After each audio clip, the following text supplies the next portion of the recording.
Hi, it's James from Electric Blue Contractors, your local electrician in Wakefield.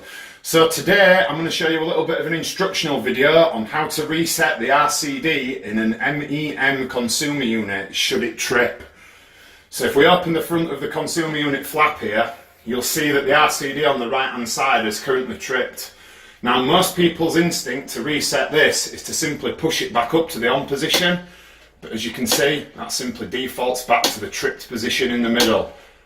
Now, this leads a lot of people to believe that there is actually a problem with the circuit and then call an electrician, when all you need to do to reset these RCDs is just flick the carriage all the way down to the bottom to reset and then push it all the way back up to the top. And as you see, the circuit is back on.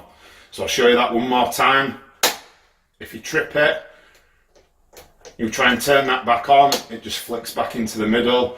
If you pull the carriage all the way down to the bottom, it resets the circuit breaker and then you can put the RCD back on.